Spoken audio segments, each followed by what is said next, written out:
제가 본문 말씀 요한복음 1장 19절로부터 28절 말씀 봉독하겠습니다. 유대인들이 예루살렘에서 제사장들과 레위인들을 요한에게 보내어 네가 누구냐 물을 때 요한의 증언이 이러하니라. 요한이 드러내어 말하고 숨기지 아니하니 드러내어 하는 말이 나는 그리스도가 아니라 한데 또 묻되 그러면 누구냐 네가 엘리야냐 이르되 나는 아니라. 또 묻되 네가 그 선지자냐 대답하되 아니라. 또 말하되 누구냐 우리를 보낸 이들에게 대답하게 하라. 너는 너에게 대하여 무엇이라 하느냐 이르되 나는 선지자 이사야의 말과 같이 주의 길을 곧게 하라고 광야에서 외치는 자의 소리로라 하니라. 그들은 바리새인들이 보낸 자라. 또 물어 이르되 네가 만일 그리스도도 아니요 엘리야도 아니요 그 선지자도 아닐진데 어찌하여 세례를 베푸느냐. 요한이 대답하되 나는 물로 세례를 베풀거니와 너희 가운데 너희가 알지 못하는 한 사람이 섰으니 곧 내 뒤에 오시는 그이라. 나는 그의 신발끈을 풀기도 감당하지 못하겠노라 하더라. 이 일은 요한이 세례 베풀던 곳 요단강 건너편 베다니에서 일어난 일이니라. 아멘. 본문 말씀 요한복음 1장 19절로부터 28절 말씀, 성령 충만한 세례 요한의 겸손이라는 제목으로 하나님의 말씀 선포하도록 하겠습니다. 예루살렘에 있는 유대인 지도자들, 그 회의의 지도자들이 세례 요한에게 사람들을 보냈습니다. 유대인들은 일반 일꾼이 아니라 제사장들을 직접 파견할 만큼 세례 요한의 이 사역과 관련된 문제를 크게 여겼어요. 놀라운 점은 세례 요한이 이 전한 말씀의 그 강한 영향력에 비해서, 그의 사역의 큰 영향력에 비해서 세례 요한 본인에 대해서 알려진 것이 너무나 없었다는 것이에요. 그래서 파견받은 제사장들은 네가 누구냐? 라는 질문을 한 6, 7번 정도 이 본문 말씀에서 던지고 있습니다. 세례 요한이 누군지 전혀 드러나지가 않았던 것이에요. 왜냐하면 세례 요한은 자신을 나타내면서 높이는 사람이 아니었기 때문이에요. 겸손한 자녀였기 때문에, 겸손한 종이었기 때문에 자기 자신은 사라지고 그가 전한 예수 그리스도를 예비하는 그 메시지만, 하나님이 주신 말씀만, 예수님만 누구나 다 알 수 있게 밝히 드러나 있었던 것입니다. 이것이 바로 우리 모두의 삶의 자세여야 하는 것입니다. 네. 요한의 이제 첫 대답은 나는 그리스도가 아니라 하는 그것이었어요. 당시 사람들 가운데에서는 세례 요한이 혹 그리스도이신가? 라고 마음속으로 생각하는 사람들이 많았다고 이제 누가복음에서 가르쳐 주시거든요. 그 오해를 완전히 싹을 잘라버린 거예요. 처음부터 나는 그리스도가 아니라. 그런데 이 내가 그리스도로 오해받는 상황, 그리스도의 이름, 그 영광을 내가 훔칠 수 있는 상황, 이런 상황은 세례 요한 같은 사람에게만 일어나고 우리와는 관계가 없는 상황이라고 생각하기 쉽습니다. 그렇지만 우리가 살펴보면 우리도 세례 요한이 어떻게 보면 실족할 수도 있었던, 네가 그리스도인가? 그리스도가 아닌가 저분이 하는 그 상황, 예수님의 이름을, 그리스도의 영광을 탈취할 수도 있는 그 상황이 우리의 일상에서도 많이 있습니다. 그래서 이 세례 요한의 싸움, 그리고 승리, 주님 안에서의 승리, 이 겸손은 우리에게도 직접적으로 중요한 본이 되는 것이에요. 예를 들어서 어떤 성도들은 자신이 기도하면 자신 덕분에 누군가의 병이 낫고 내 덕분에 누가 형통하고 이런 식으로 생각하고 말하고 하는 사람들도 있죠. 분명히 만약에 무슨 성령님께서 그 사람의 기도에 특별히 더 응답해 주시고 그러기로 작정하셨다 하더라도 그것은 주님의 전적인 은혜인데 내 덕분에, 내가 해주면, 이렇게 하면서 예수님의 영광을 탈취하는 경우가 찾아볼 수 있고, 얼마든지. 때로는 목사와 장로들 혹은 집사님들이나 청년들까지도 때로 그럴 때가 있죠. 교회를 주님의 것이 아니라 내 것이다 라고 사유화하는 그런 잘못들 우리가 범하는 모습들 볼 수 있고요.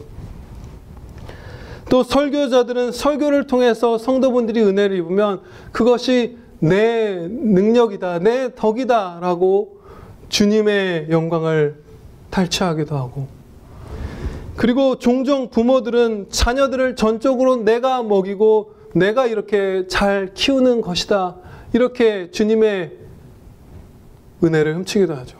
우리는 주님이 주신 것으로 자녀에게 내어줄 분, 자라게 하시는 분은 주님뿐이시잖아요. 그 자라게 할 재료도 주님이 주신 것이고, 이처럼 그리고 이외에도 수많은 경우 우리가 예수님인 척하면서 그 영광을 도둑질하는 잘못을 우리가 범합니다.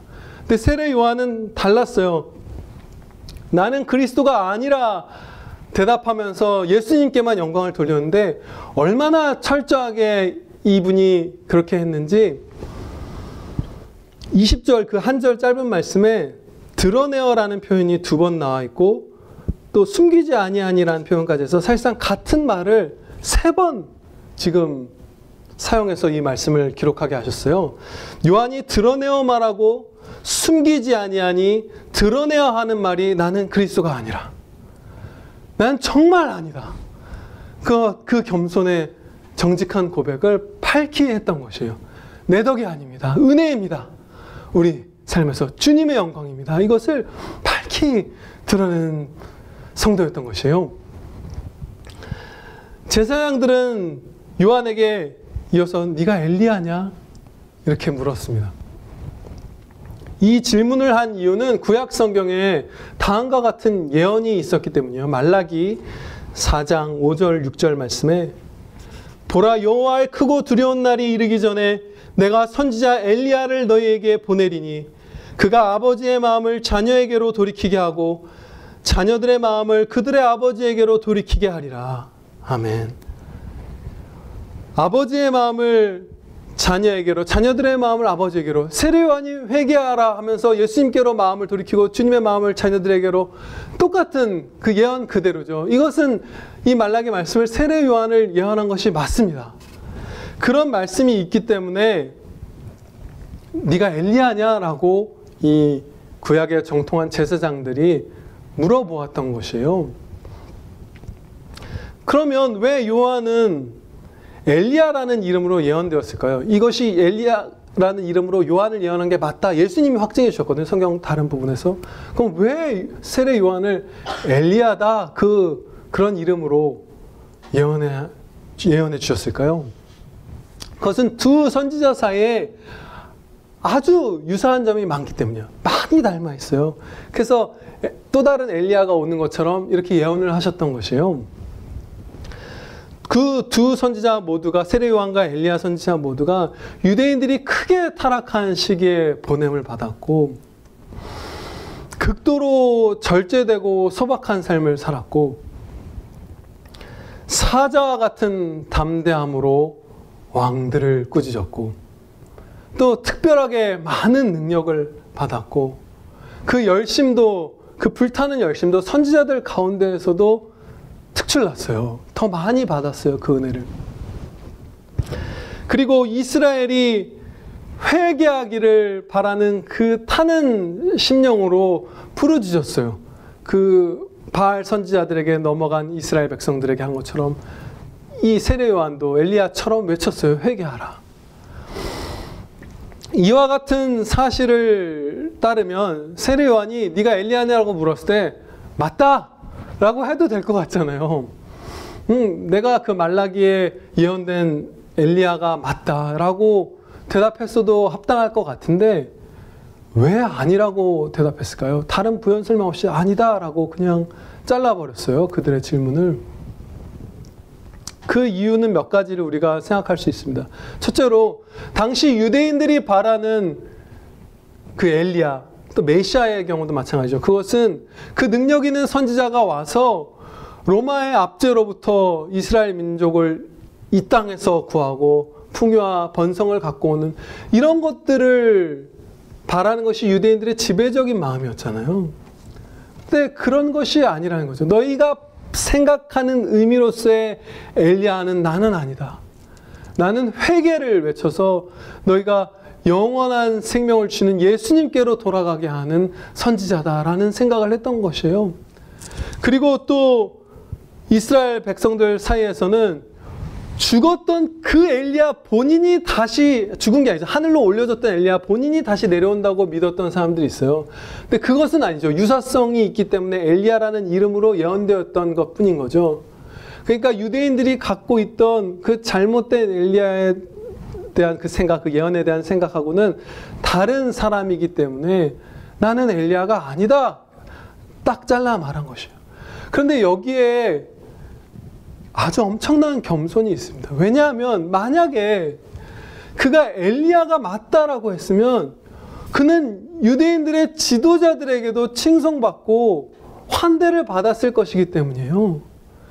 그 사실을 우리가 엿볼 수 있는 게 25절 말씀을 보시면요. 네가 엘리야도 아닌데 어찌 무슨 권위로 세례를 베푸냐 이런 질문을 해요. 25절 가운데 엘리야도 아니요 이런 말을 하죠. 도대체 네가 무슨 권위로 세례를 주냐 하는데 엘리야라면 세례 줄 권위가 있지라는 그 의식이 이 질문에 깔려 있는 거예요. 그래서 세례 요한이 내가 엘리야가 맞다라고 했으면 그들이 추앙했을 것이에요. 그 바리새인들이 환영하고 대제사장들이 그 앞에 고개를 숙여서 인사를 드렸을 것이에요. 그런데 그 영광, 그 칭찬, 그 높아지는 것을 두고서도 너무 엄밀하게 적용하지 않으면 충분히 엘리야라고 말할 수 있는 상황에서도 세례 요한은 그것을 거절했던 것이에요. 겸손한 아들이었기 때문에. 그 넘어지기 쉬운 시험을 그가 이겨냈고 제사장들은 이어서 네가 그 선지자냐라고 물었습니다. 이제 그 선지자는 신명기 18장에서 예수님을 예언하면서 모든 선지자 위에 뛰어난 한 선지자를 내가 보내리라 하나님께서 말씀하셨는데 그 예언을 염두에 둔 것 같아요. 네가 그 예언된 바로 그 한 선지자냐? 그 높은 선지자냐? 당연히 아니죠. 당연히 예수 그리스도도 아니고 예수 그리스도의 다른 그 예표의 한 이름이었던 그 선지자, 한 선지자도 아니다라고 세례 요한은 말했습니다. 네가 누군지 이제 설명해 보라 이렇게 하면서 질문을 바꿔요. 네가 누구냐라고 하다가 직접 네 입으로 이제 22절 말씀을 보면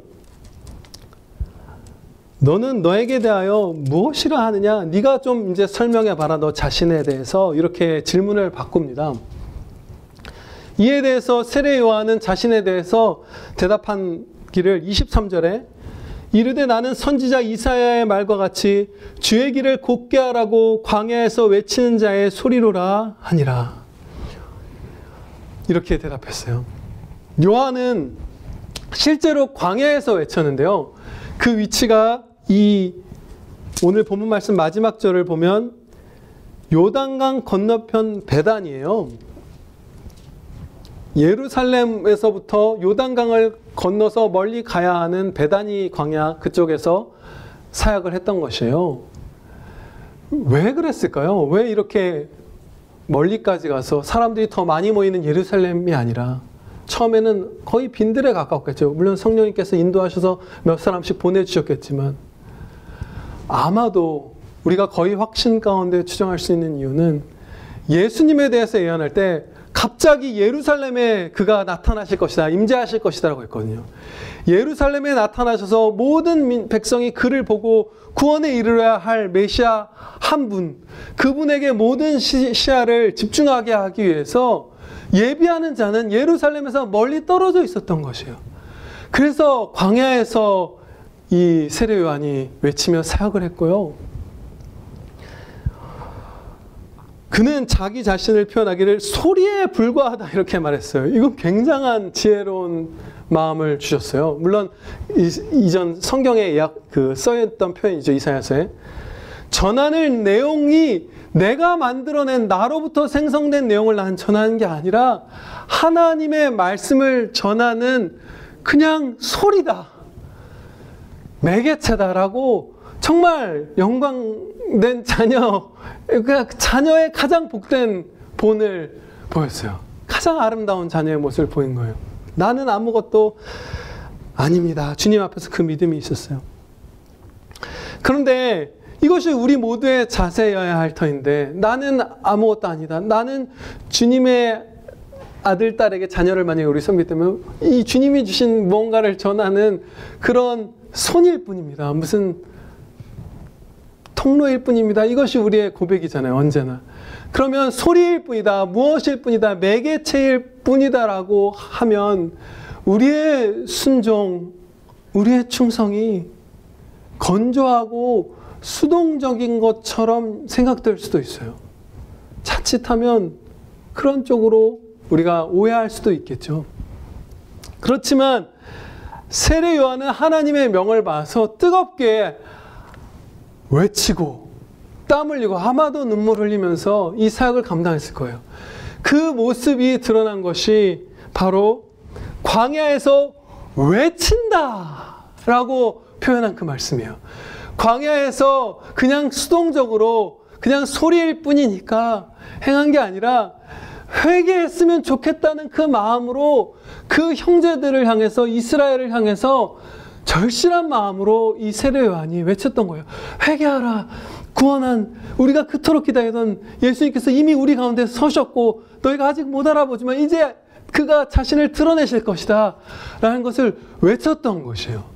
마찬가지로 축복의 근원이 아니라 전하는 통로일 뿐인 우리의 삶도 이처럼 뜨겁고 능동적이고 감격스럽습니다. 네.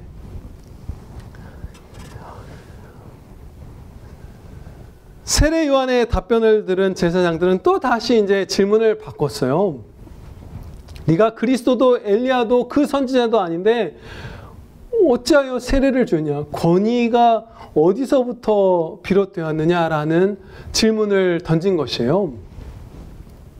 이 질문 앞에가 24절 말씀인데요. 그들은 바리새인들이 보낸 자라 이런 기록이 붙여져 있어요. 이 질문 앞에.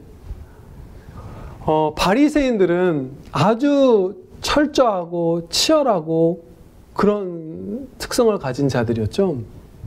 그래서 이 질문을 던질 때도 예리하게 던진 거예요. 세례 요한이 막 이렇게 엄청나게 하니까 그가 이렇게 저렇게 답변을 했죠.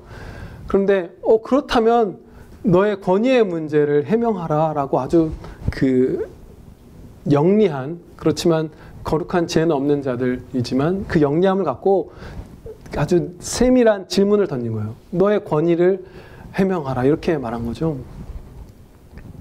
그런데 이 예리한 질문은 그들이 처한 안타까운 상황을 한 가지 드러냅니다.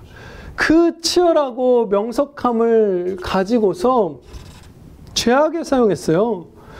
능력 많고 존경받는 세례 요한을 끌어내리는 데 혈안만 돼 있었던 거예요.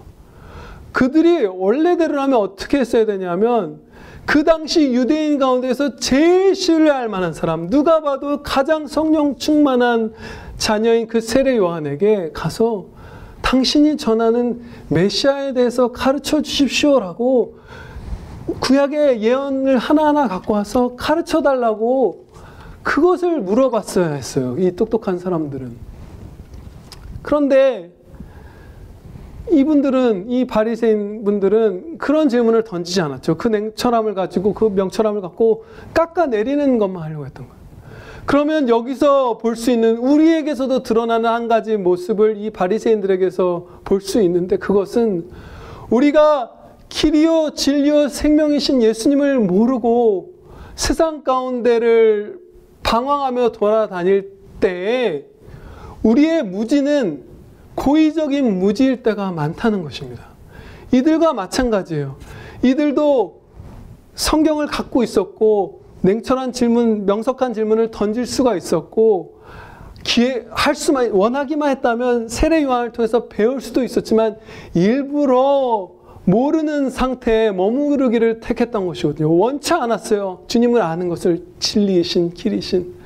마찬가지로 우리에게도 내가 나아가야 할 걸음이 무엇인가, 주님이 어떤 분이신가, 그 길과 진리와 생명을 알 수 있는 길이 풍성하게 열려 있어서 모른다면 고의적 무지일 때가 많은 것입니다.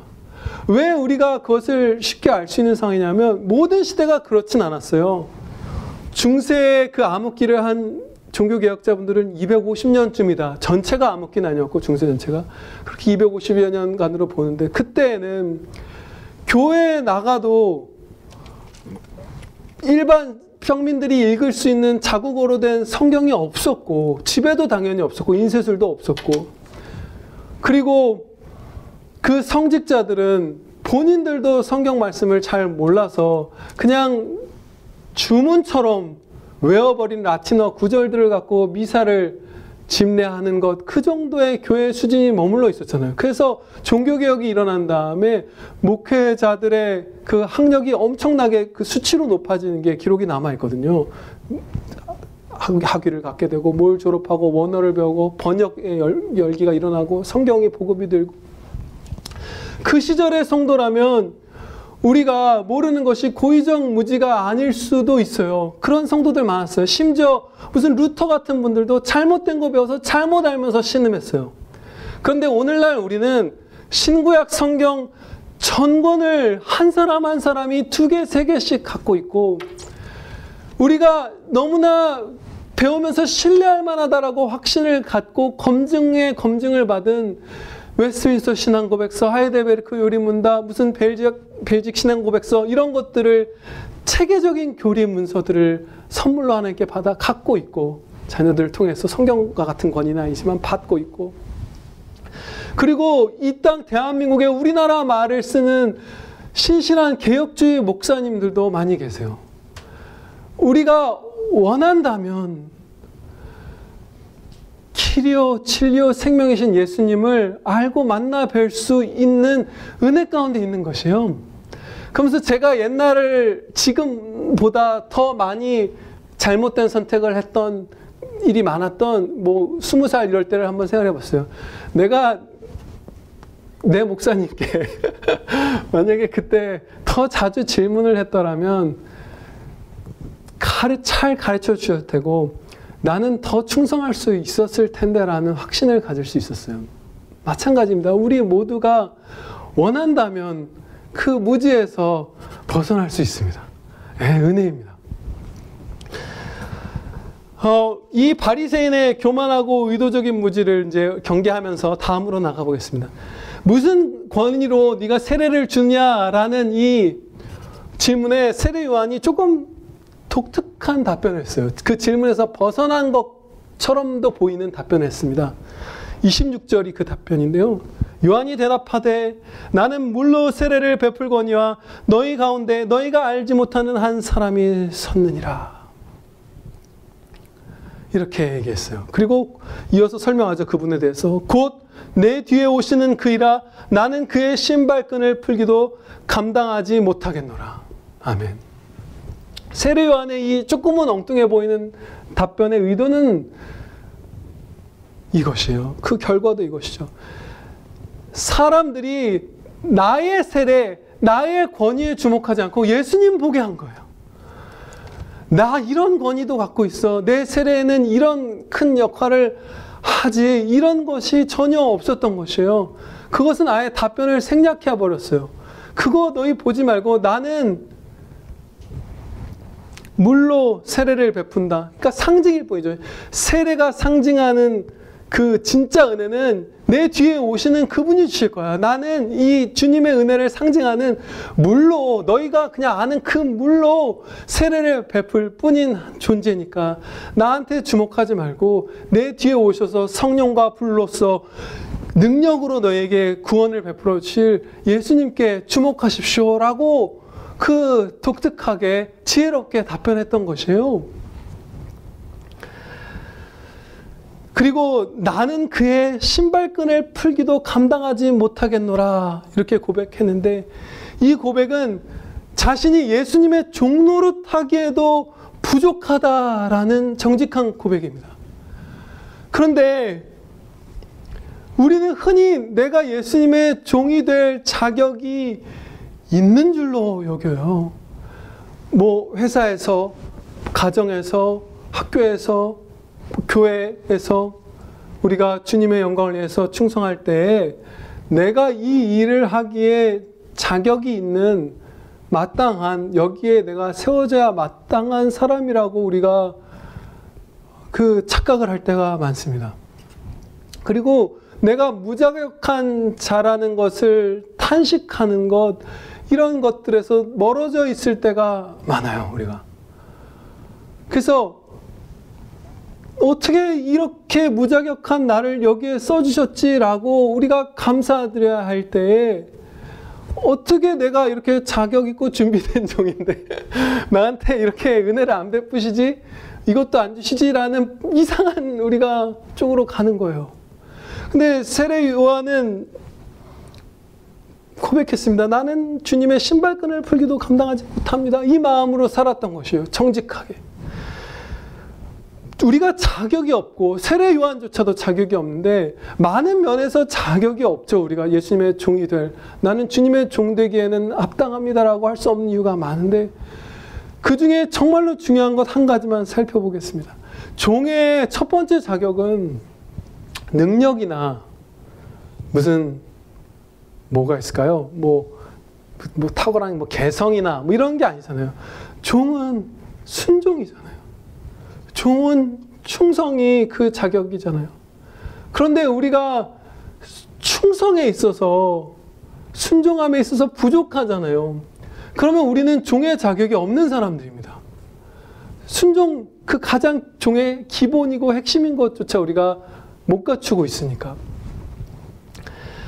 그래서 그 한 가지만 봐도 종이 될 자격이 없어서 사도 바울은 똑같은 우리가 품어야 할 그 고백을 이렇게 합니다. 디모데전서 1장 12절 말씀에, 나를 능하게 하신 그리스도 예수 우리 주께 내가 감사함은 나를 충성되이 여겨 내게 직분을 맡기심이니라. 내가 충성돼서 직분을 맡겨주셨다가 아니에요. 이 말씀은 안 충성된데 그냥 충성되게 여겨주셨다는 거예요. 죄인인데 의롭게 여겨주신 것, 그게 우리의 구원이잖아요.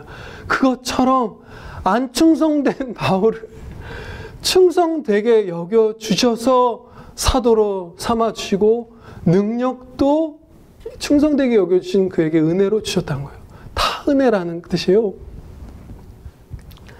우리는 이 바울 사도와 세례 요한과 같은 정직한 겸손을 가져야 합니다.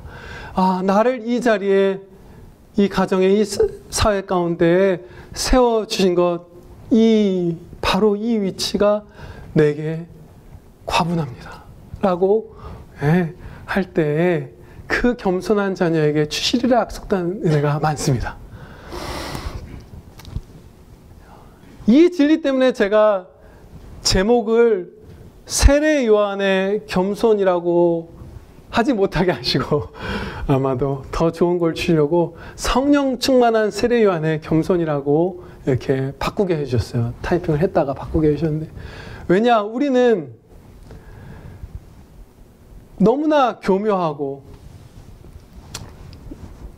너무나 부정직해서 자신이 막 자격이 있다고 여긴 이런 자들이기 때문에 겸손조차도 어느 순간에 내가 겸손했다는 것을 교만의 재료로 삼더라고요. 저도 그런 것들, 이 겸손의 말씀을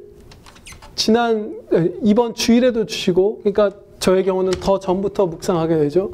그리고 오늘도 이렇게 주셨는데, 그 과정에서 내가 겸손했던 어떤 시기들, 겸손했던 순간들을 생각하면서 그것을 가지고 다른 사람들을 판단하고 나를 높이는 죄를 저가 범하고 있더라고요. 그런데 그것이 아마도 모르겠어요. 저만의 죄가 아니겠죠. 그렇죠? 네, 그럴 것이에요.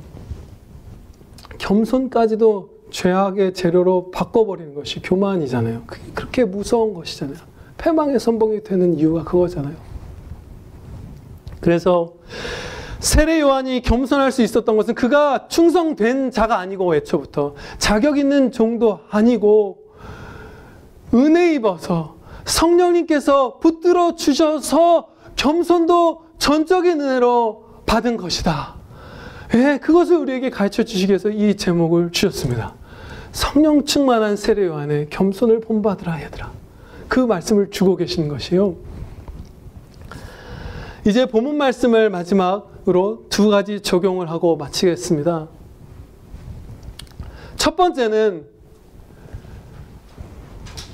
부당한 경멸보다 부당한 존경받는 것을 더 경계합시다. 이것은 너무나 중요한 것이에요. 세례 요한은 앞서는 제가 엘리야와의 유사성만을 이제 말씀을 드렸는데 성경 말씀을 보면 예수님께서 세례 요한이 엘리야보다 더 큰 선지자, 더 큰 선지자라고 가르쳐 주세요. 그 말씀이 성경에 기록되어 있어요. 엘리야보다 더 큰 선지자가 본인 자신인 것이에요. 세례 요한은.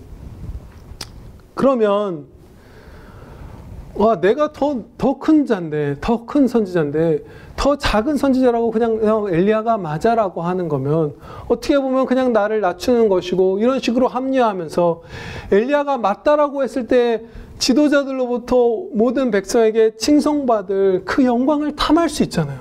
자신의 이름을 높이는 것을 충분히 탐하고 합리화하고 타협할 수 있는 많은 조건들을 갖고 있었던 사람이잖아요. 엘리야보다 큰 자니까 세례 요한은.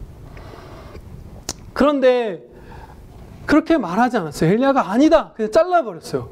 아예 일말의 오해를 잘랐어요. 그 다음에 결과는 어떻게 됐죠? 세례 요한은 그 예언의 엘리야랑 무관한 사람 취급을 받았어요. 부당한 경멸을 받기 시작했던 것이에요. 그 엘리야 맞다라고 했으면 부당한 존경을 받았을 것이고 아니다라고 해서 부당한 경멸을 받았던 것이에요. 그 선택 가운데 이 세례 요한이 서 있었는데 세례 요한은 부당한 경멸을 받는 것을 택했습니다. 그것이 우리에게 훨씬 더 유익한 길이에요. 부당하게 높임받는 것보다 정직하게 겸손하게 살면서 부당하게 더 경멸받는 것이 훨씬 더 복됩니다. 그래서 바울 사도가 거의 한평생 동안 살면서 가장 치열하게 사람들에게 외쳤던 순간이 우리 여기 계신 분들은 다 아시는 그 순간이죠. 그가 헤르메스 신이라고 추앙받았을 때 옷을 찢고 무리 한가운데로 뛰어들어가서 내가 아니다.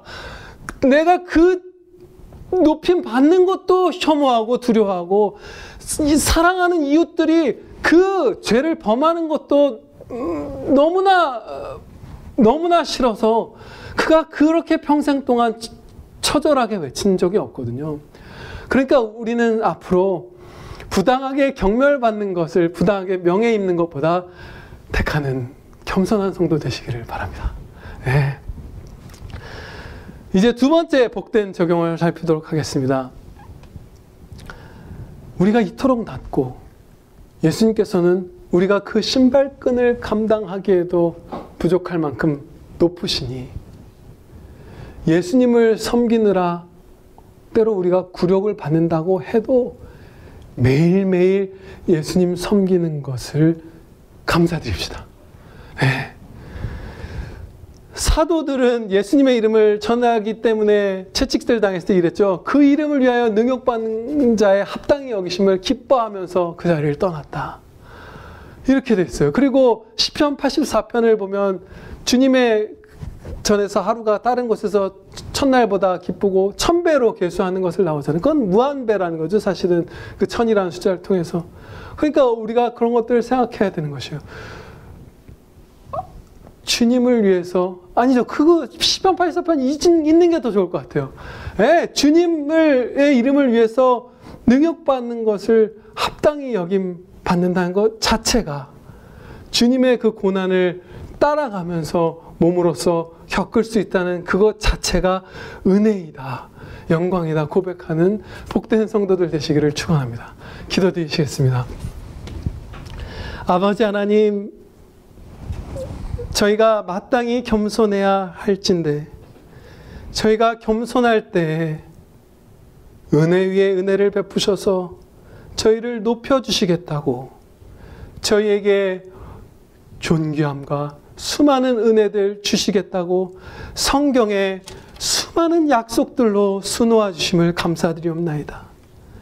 저희가 주님의 그 약속들, 그 사랑의 약속들, 그 은혜들 기대하면서 전진하는 것은 염치 없는 것도 아니고 잘못된 동기도 아니고, 주님께서 그것을 저희에게 격려로 주셨사오니 우리가 겸손할 때 주실 그 은혜들 사모하면서 더 겸손한 자리로 힘차게 나아갈 수 있게 하여 주시옵소서. 그러나 저희가 마땅히 품어야 할 그 정직한 겸손 저희 모두에게 주시며, 또한 더 나아가서 예수님의 마음을 언제나 품고 예수님의 겸손 저희도 갖게 하여 주시옵소서. 온갖 난관들, 온갖 저희 안에 교묘한 죄성들, 세상의 속임들이 저희가 교만하도록 부추기지만 성령님께서 충만토록 함께하여 주시사 겸손케 하여 주시옵소서. 예수 그리스도의 이름으로 기도드리옵나이다. 아멘.